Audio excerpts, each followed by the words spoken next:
Communication को easy बनाने के लिए हम लोग आजकल चैटिंग यूज़ करते हैं और अगर चैट इमोजीज या स्टिकर्स की मदद से हो तो वो चैट और ज़्यादा अच्छी लगने लगती है और अगर वो स्टिकर्स आपकी अपनी भाषा के रूप में हो तो मज़ा ही कुछ और है।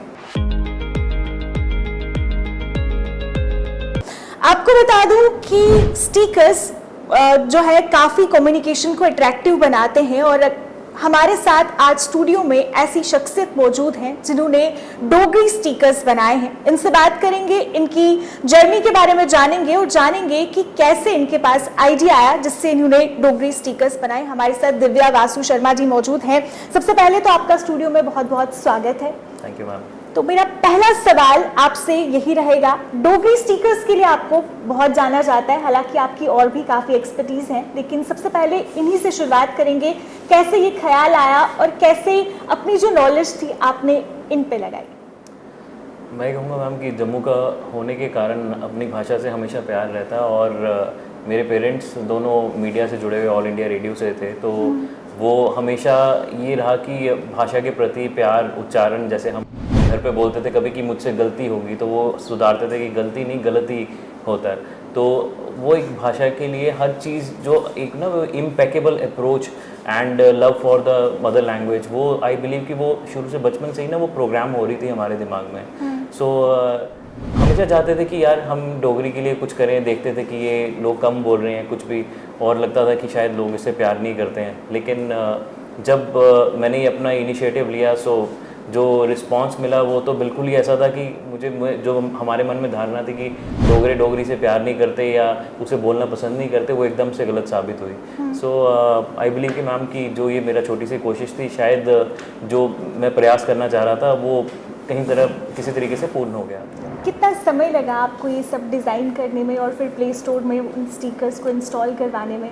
मैम इस एक्चुअल में अगर मैं ऑनेस्टली कहूँ तो टेक्निकल पार्ट तो हम काफ़ी देर का कर चुके थे, लेकिन स्टिकर्स में हमें ये देखना ज़रूरी था कि हम जो भाषा के माध्यम बना रहे हैं उसमें वो भाषा की मर्यादा और शालीनता बनी रहे। तो उसको थोड़ा सा करने के लिए हमें कोई 1-2 महीने एक्स्ट्रा लगे, जिसमें हमें सबकी फीडबैक्स लिए और अभी भी ले रहे हैं। अभी जो हम उसका नया वर्जन लॉन्च करने वाले हैं तो उसके लिए भी हम सबसे फीडबैक्स ले रहे हैं कि जिसमें हम अभी के चलने वाले स्लैंग्स को भी इंटीग्रेट कर सकें। तो वो प्रोसेस अभी चल ही रही है मैम।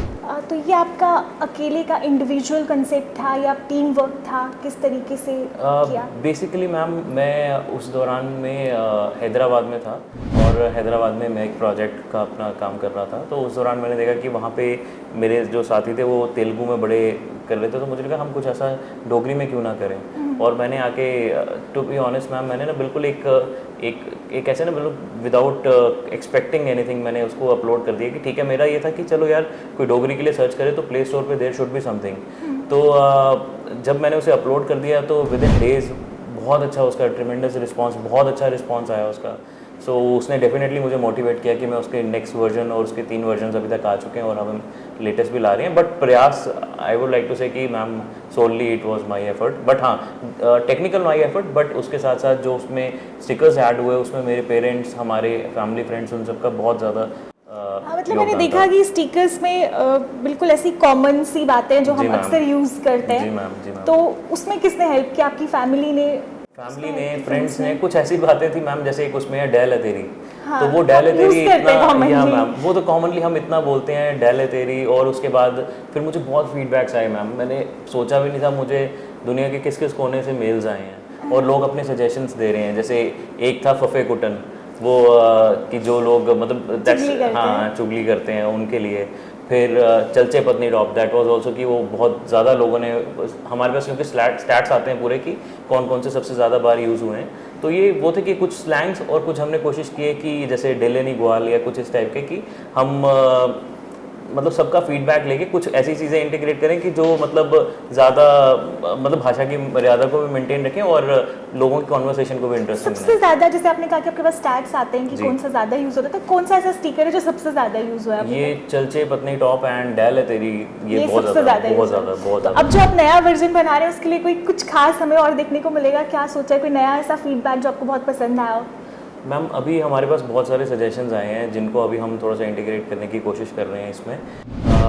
आप जो लोग हमें देख रहे हैं, आप भी अपनी सजेशन दे सकते हैं इनको। दिव्या वासु शर्मा जी आपकी सजेशन ज़रूर लेंगे, और अगर आपको लगता है कि ऐसा कोई सेंटेंस है जो स्टिकर में होना चाहिए तो आप ज़रूर इनके साथ शेयर कर सकते हैं। या श्योरली आप प्लीज़ अपने सजेशन शेयर कीजिएगा। बाकी मैम जो सजेशंस हैं हम अभी उन पे काम करें, क्योंकि ये सिर्फ स्टिकर ही नहीं, हमें उसके साथ मिलता जुलता एक एक्सप्रेशन भी बनाना पड़ता है कि जो उसको व्यक्त कर पाए ठीक से।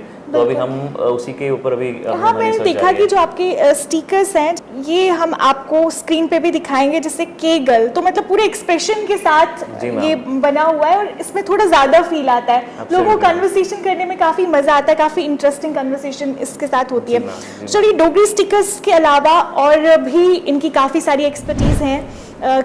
इन्होंने AI के लिए काफ़ी काम किया है, थोड़ा उस बारे में भी जानना चाहेंगे कि और इसके अलावा क्या क्या आपकी एक्सपर्टीज़ है। मैम मैं 2013 से IT सर्विसेज की सर्विसेज प्रोवाइड कर रहा हूँ, सॉफ्टवेयर डेवलपमेंट की सर्विसेज प्रोवाइड कर रहा हूँ जम्मू में, दिल्ली में, और हमारे क्लाइंट्स US एंड UK में भी हैं। अभी पिछले 2-3 साल से हमारा काफ़ी दखल हेल्थ केयर सिस्टम्स पे हुआ है। जम्मू के बहुत सारे हॉस्पिटल्स में हमारे पूरे हॉस्पिटल मैनेजमेंट सिस्टम्स चल रहे हैं जो उनके हर मॉड्यूल को हैंडल कर रहे हैं। एंड उसके साथ साथ हम आर्टिफिशियल इंटेलिजेंस पे काम कर रहे हैं, जिसमें हम स्पेसिफिकली इमेज प्रोसेसिंग पे बहुत काम कर रहे हैं इस टाइम पे हमारे US के क्लाइंट्स के लिए।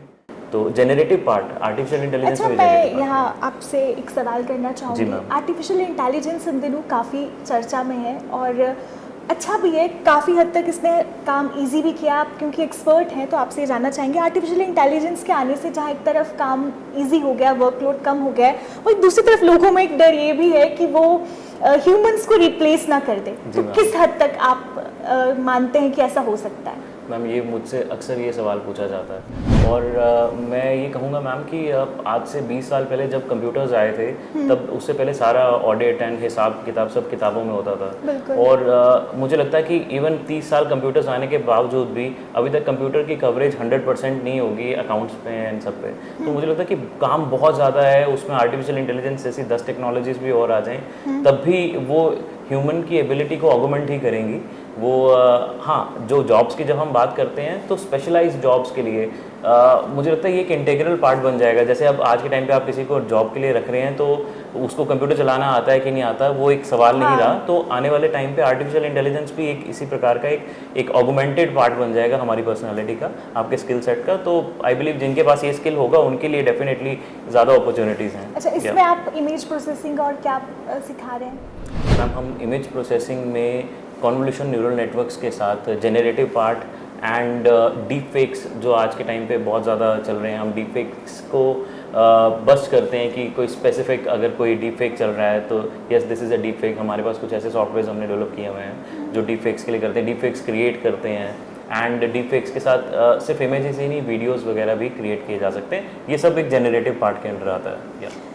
हमारा कार्यक्रम का नाम ही है नॉलेज जोन, और हमारा मकसद इस कार्यक्रम को शुरू करने का यही है कि लोगों को जानकारी मिले जो लोग इस चीज़ को नहीं जानते हैं।